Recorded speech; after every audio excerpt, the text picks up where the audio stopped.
Want a sword? Get a mentor.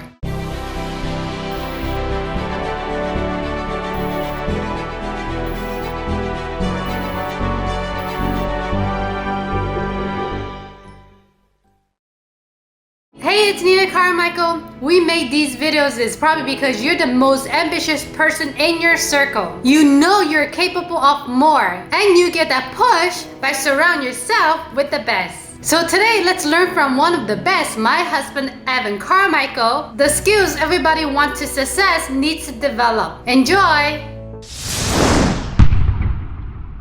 Okay, let's kick it off with rule number 1. Become better at selling. People are afraid of selling. You're afraid you're going to get rejected. You're afraid you're going to be seen as a greedy, slimy, selfish salesperson. The reality, though, is you offer a fantastic product or service. You can help people. And if you can't sell to them, they may never get the help that they so desperately need. You can do sales in an ethical way that are true to your core values. You must. Your business and your customers depend on it. So I used to have a big aversion to selling. I used to think, you have to have a big ego to do. I didn't want to rip people off. I didn't want people to think that I was trying to, squeeze them out of money. I didn't want to get rejected. All of the typical fears that I think people have when they get into sales. And I still don't use sales as my primary tactic to go out and get business. But when you see an opportunity to help somebody, you have to give them your best effort to help them. And I had to get more into sales because I saw entrepreneurs who were struggling, who were not getting the help that they needed, and I knew I can help them, but I wasn't really passionate about selling what I was selling. I was constantly worried and living in fear. And when you live in fear, you don't make smart decisions.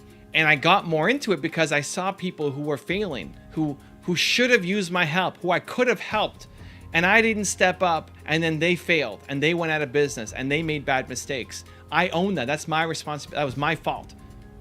I could have helped, and I didn't. I should have sold myself harder, and I didn't. And I let everybody down. I let them down. I let myself down. And in a broader sense, I let my family down, my community down. I have a responsibility to grow this business and to help more people. And that involves me selling myself. So fast forward to today, I had 2 guys on my morning show who wanted to be thought leaders. They wanted to have books. They wanted to be speakers. They wanted to be at the front of the room. They wanted to build their social media accounts and profiles. They wanted to be seen, recognized as experts in their industries, thought leaders. I do a workshop twice a year in Toronto for 3 days, helping people make money as thought leaders.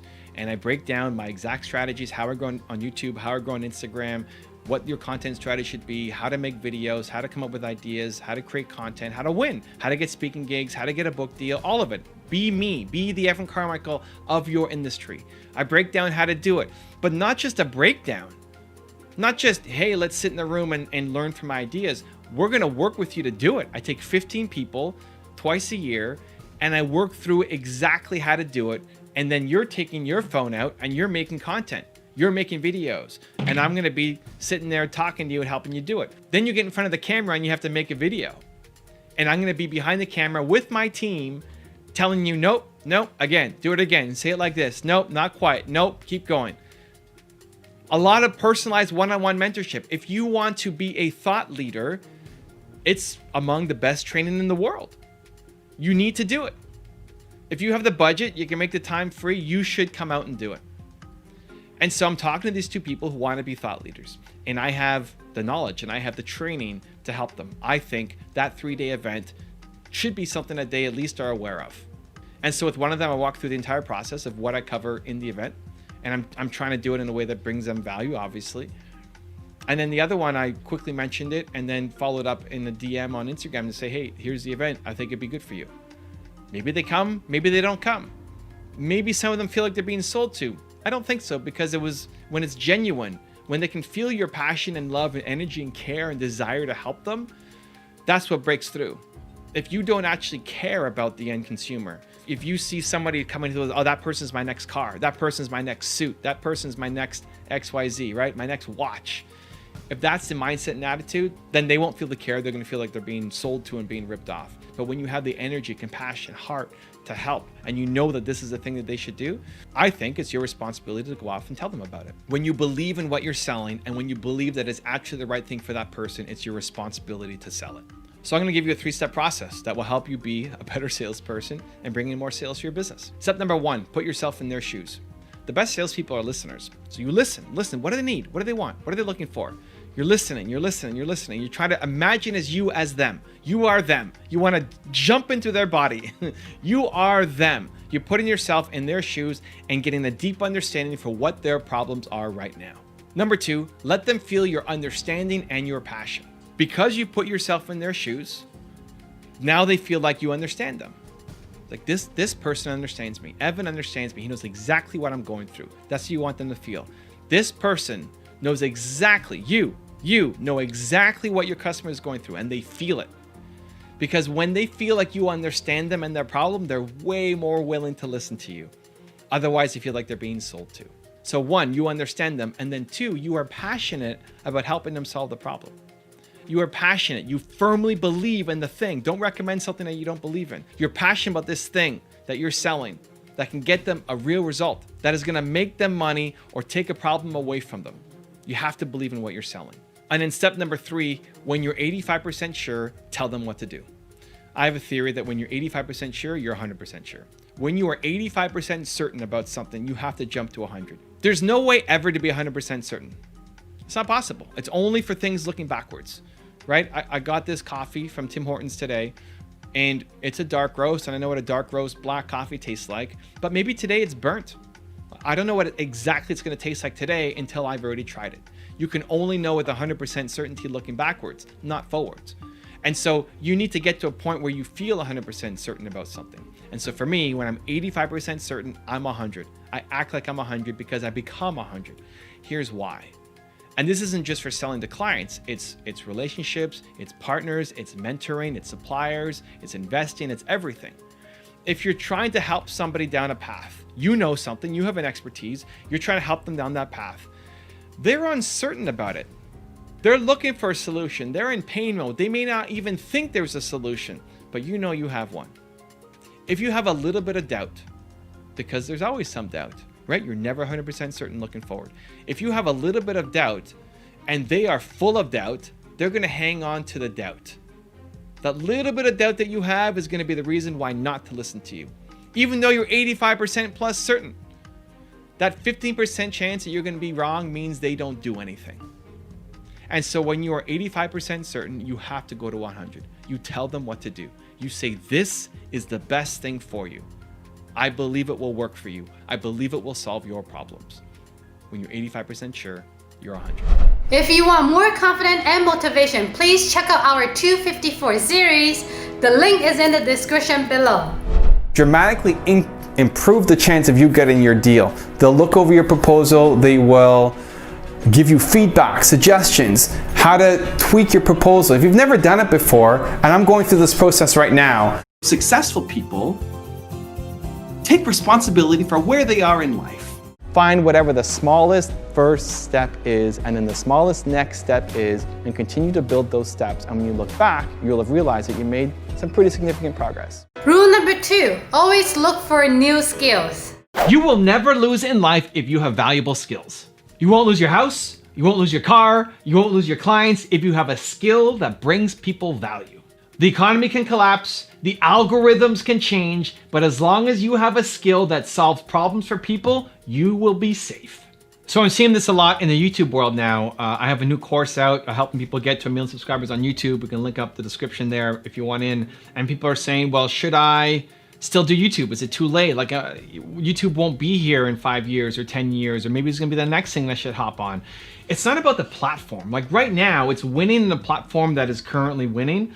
You need to crush it, right? Like YouTube should be your home. If you're trying to make an impact, you're trying to be a thought leader, you have a message to spread, YouTube has to be your #1 place. It just has to be right now. Otherwise, you're not making a smart decision. But whether YouTube is still around in 20 years, 5 years, doesn't matter. Because the skill set that you learn, you can take anywhere. The ability to communicate, you could take to any platform. You could take to the next thing. I don't anticipate YouTube still being around in 20 years, but my ability to make videos, talk into a lens, that's not gonna go away. That can serve me for life, right? Whether that's VR Evan or hologram Evan, coming into your living room, that's gonna be me. That's gonna be amazing. I'm pumped, I look forward to it. Any algorithm change that people are freaking out about, anybody who's complaining about the economy going down or the algorithm changing, you've already lost. That's a losing mindset. When I was first starting my YouTube channel, I always saw the algorithm as a chance to win, right? You should see, if you're a small creator on any platform, YouTube, Instagram, anything, and the algorithm shifts, that's your greatest advantage. You should be cheering. You should want more algorithm changes. If you look at a traditional, established, boring market, it's hard to win. Real estate could be hard to win, right? Financial markets can be hard to win. It's not that it's not possible, it's just hard to win because there's a lot of people who have decades of experience and know more than you, and it's hard to close that gap of experience. With social media, with YouTube, every time there's a big algorithm change, the people who are experts at the last thing, they're crying instead of adjusting. That's how you win. That's how you get ahead of them. That's how you become the top dog, is because you're gonna go learn the new algorithm when everybody is wishing and hoping that the old algorithm comes back. And this happens for every platform. It happened for Facebook. Every time they changed your algorithm or updated the feed and what was shown there, people always freak out and complain, and they want petitions and like, let's go back to how it used to be. Don't sign those petitions. Don't jump on that bandwagon. That is loser thinking. Never, ever, ever, ever, ever, ever, ever do that. It's loser thinking, and that's how most people think. That's a mindset shift that I want to make for the collective, but more importantly for you. That whenever there's a big change, embrace it, go all in on it, learn it. That's how you're gonna leapfrog everybody else. So the faster the rate of change, the more you should be cheering. I still get pumped for an algorithm change. Me, I mean, now I'm closer to the top, right? I mean, I don't know what the top is. I got 2 million subscribers and 300 million views and all these channels. I still love it. Anytime an algorithm change comes out, I'm still pumped. Train yourself. Like a change is coming, I'm pumped. Get excited. Because there's still people who are ahead of me, or even the people below me that I'm competing with for attention and for space. If they're sitting there complaining about how it's changed and they're dropping in their views, awesome. I'll pick up those views because I'm going to learn what the new algorithm is all about. Same thing with the economy. When the economy crashes, everybody who's complaining about how it used to be, they're not going to win. It's comforting to join a club and wish things to be how they used to be, but we're not going back to that. So the faster you realize that and make improvements, the faster you can learn and actually build a great business. Some of the greatest businesses in the world were built in recession, in depression. That could be you if you decide to be. Let's hop back to skills for a second. I look at Jake Paul, Logan Paul. They started on Vine, right? Vine was their claim to fame. They had tons of success in making these super short videos. Vine gets shut down, right? Boom, gone. This is don't put all your eggs in one basket. I think that's loser thinking too. It's loser thinking. They went all in on Vine, and then Vine got shut down. Oh no. What did they do? They moved to YouTube and started crushing it. Millions of subscribers. Look at their growth on YouTube over the past, I don't know, 2 years, 3 years. Blew up. Why? They didn't just come out of nowhere. They had the skill set. They had the skill set that they learned from doing the thing, right? The skill set to make a good video, they then brought to a new platform. If YouTube goes away, you're learning the skill set of how to communicate, how to make great videos, that whatever comes next. People are freaking out about the FTC coming in and COPPA on YouTube. Okay, so if kids aren't able to get content on YouTube, where are they gonna go? Go be there. Instead of trying to fight what is already happening, go be at the place where the kids are gonna be. Embrace the change. That's where you can win. When everybody else is fighting and angry and screaming and yelling and complaining and wishing that it used to be, or quitting the platform and getting upset, go be where they're gonna be. It's easy, it's a simple win. Most people don't have that mindset. It's why most people lose. It's why most businesses can't evolve. Most businesses shut down. It's people very rarely transition from one platform to another, from one business to another, even though they have the skill sets and capabilities to do so, because they don't have the mindset to do so. People who crushed MySpace, very few of them are still around on different platforms. Look at Hollywood. The Rock is doing it. Will Smith is doing it, moving from Hollywood films to YouTube. Where's Brad Pitt? Where's George Clooney? Like, they're in a dying industry. They should be embracing YouTube. They don't want to. They have the skills. They have the skills. It's transferable. You don't think George Clooney could come in and crush YouTube if he wanted to? Of course he could. Calling you out, George Clooney. Let's go. Make it happen. Right? So it's about picking up the skill set. That will keep you safe in any environment. But it's also having a mindset to follow through and try the new things instead of complaining about the changes that are currently happening. Rule number 3, master productivity. What matters is that you're productive, that you get results, that you stop wasting time. Too many people default to thinking that if they just wake up an hour earlier, they're going to be way more productive. If you're not productive in a 16-hour day, what makes you think that you're going to be more productive in a 17-hour day when you have less sleep? So this is a interesting message and timing for me right now, because I love beating the sun up. I love it. I love working. It's my default state. If Nina is off on a Friday night with her friends or something, 80% chance I'm working. I love it. I look forward to it. When I go close my eyes, I can't wait for it to be the next day. Like, I'm pumped to go off and do the work. I recently did a sleep study, and my doctor was concerned I wasn't getting enough quality sleep. So I went to go do a sleep study, and the doctor, after going through the results, told me that I need to be sleeping 8.5 hours to 9 hours a night. And it like super disappointed me. 8.5 hours to 9 hours? Are you kidding me? I was trying to go from 8 to 7. I was waking up after 8 hours sleep and feeling still a little bit tired. And so that's why my doctor recommended even going to the sleep study. And I'm trying to figure out, how do I hack it to get down to 7 and still be fully functional, not be, lazy and slow and not having my cognition. And he said I need to be sleeping 8.5 to 9 hours a night. And he said, is that normal? Like, are you not worried? He's like, no, as long as you're under 10, it's normal. People range from 6 to 10 and they're totally fine. Like, this sucks. I mean, I'm not happy about it. I'm still looking at how can I hack my sleep more, and we've tried a lot. I have the chili pad. We've got, meditation before sleeping. I'm lying on the bed of nails with the thing behind me, the nail pillow. No, phones or computers X amount of time before going to bed. Red light filters on everything. Red lights, no lights at all in the place, right? Like, just these real red lights glowing around after sunset. Lots of it.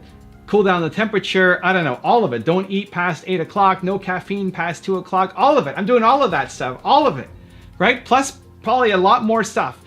I've studied and hacked away. I still believe there's a lot more hacking. I still want to get it from 9 to 7. But if I'm at 9 and I need 9, I think you should get 9. I'm at the point now where if I wake up and the sun is still not up, I stay in bed. And that's actually boosting of confidence. It's like, okay, so I wake up and sun hasn't come up yet. Okay, this is hard. This is difficult. It's difficult for me to not get out of bed. I'm going to stay in bed just because. Now, I'm a weird duck. So maybe this works for you, maybe it doesn't. But I was having a great conversation with Jeremy, who's on my team, who I've invested in his business. He's helping companies scale their YouTube channels. And he was going through the same thing where he was feeling a little tired in the afternoon. He wanted to nap on some afternoons, and that's never been me. So, dude, you just try waking up without an alarm. And normally he's up at 4:30 in the morning or something. So just wake up without an alarm and see how it goes. And he ended up sleeping for 9 hours and hating himself for doing it. It's like, dude, maybe you need 9 hours. Like, much more important than that extra hour or two is, what are you doing during the day? If you're losing energy during the day and you want to nap every afternoon, you're not being productive. Like, there's no way. Sleep and be productive. You need sleep to win. I think everybody should get a sleep test. I think it's a brutal experience. You barely sleep, right? When you're there, you got stuff up your nose and a million sensors all over you. But to know how much sleep you actually need, and making sure that you're productive during the time that you are awake. That's the most important thing.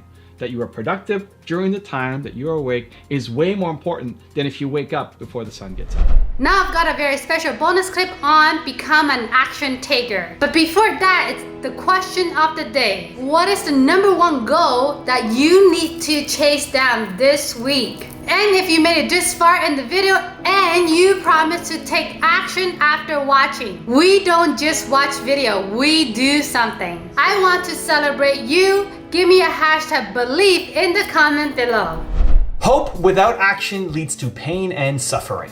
Watching videos like this is not enough. It might give you hope, but hope that is not tied to action and you doing something will mean you never accomplish your goals. The answer is always action. It's hope and then action. And when that doesn't work out, more action. And when that doesn't work out, more action. So a couple years ago, I was in New York and I was meeting with my agents, and one of them said, what am I trying to do? What's my vision? What's my mission? What am I trying to accomplish? And I said, I wanted to spread belief. I wanted to spread hope. And he jumped all over me about the hope. Like, you want to spread hope? Hope's not enough. You can't just do hope. And I remember walking away, he's like, what's he talking about? Hope is so important. If you don't have hope, how are you going to believe in yourself to go chase something down? Without hope, you got nothing, right? Without hope and belief, you got nothing. Where I realize the difference in the thinking is the usage of the word is people hope things will happen. It's not having hope in something, it's hoping that it's gonna happen, and then they sit on their bed, sit on their couch, sit at home and do nothing. That kind of hope, that's not a strategy. Hope and belief is your first step. It's your first entry point in. You have hope that things will happen.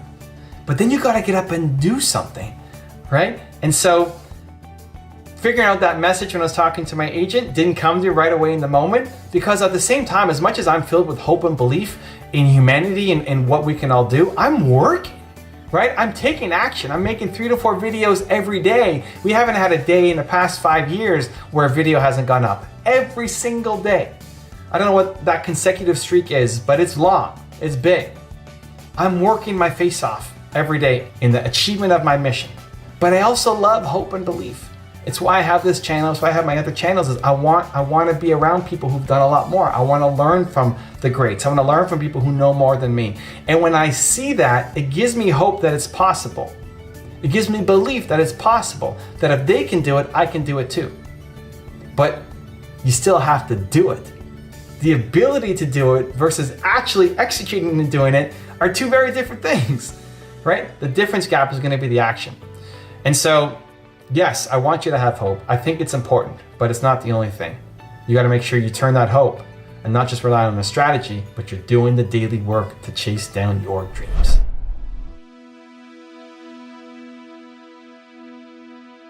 If you want to learn more how to become productive, check out the video next to me. I think you're gonna enjoy. I will see you there.